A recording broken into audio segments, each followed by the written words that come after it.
এই মুহূর্তে আমরা দাঁড়িয়ে রয়েছি বেলেঘাটায়।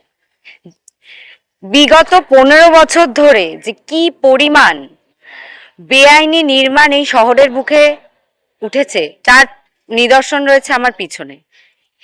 বেলেঘাটার এই বাড়িটি তৈরি করেছিলেন স্থানীয় রাজু নস্কর নামক এক ব্যক্তি।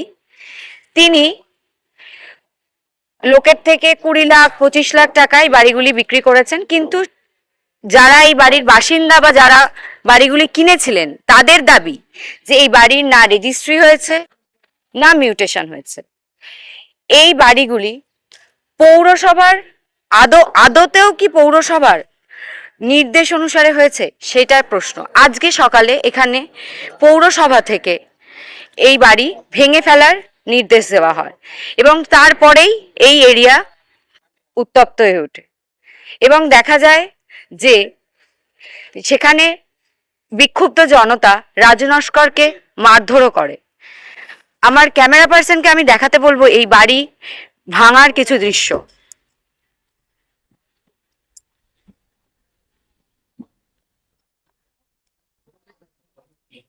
এই মুহূর্তে বেলেঘাটার এই চত্বরটি, যেখানে এই বেআইনি নির্মাণ রাজু নস্কর কর্তৃক নির্মিত এই বেআইনি নির্মাণ ভাঙা চলছে পৌরসভার নির্দেশে, আমরা সেখানে দেখতে পাচ্ছি কড়া নিরাপত্তা রয়েছে, কেন্দ্রীয় বাহিনী, পুলিশ সবকিছু রয়েছে এখানে কড়া নিরাপত্তার, যাতে ভবিষ্যতে আর কোনো রকম চাঞ্চল্যকর বা মারধরের ঘটনা না ঘটে।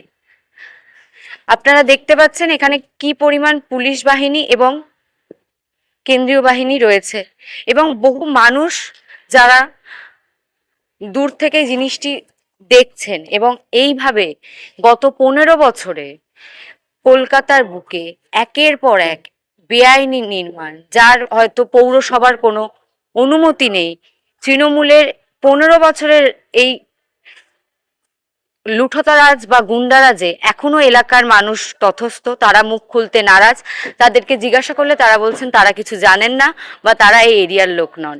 সকাল থেকে এখানে ধুন্ধুমার কাণ্ড, একদম মানে রাজু নস্করকে পারলে লোকে এখানে পিটিয়েওছে।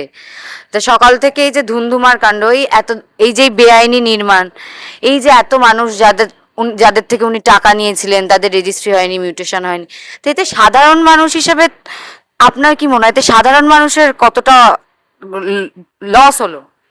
এটা সাধারণ মানুষের সব তো লস হচ্ছে, বুঝতেই তো পারছেন না। এখন কে বলবে সব, কে কার বিচার করবে? এখন সবাই তো ভয় পায়। যদি হোমরা রোগ থাকে তাকে ভয় পাবে না লোকে? এখন তো সরকার বদল হয়েছে, তারপরেও ওই ভয়টা আছে। এখন যতক্ষণ না এখন পুরোপুরি হয়েছে ততক্ষণ তো ভয় থাকবে এখনো, কেন ওরা তো অনেক লোক পোষা আছে না।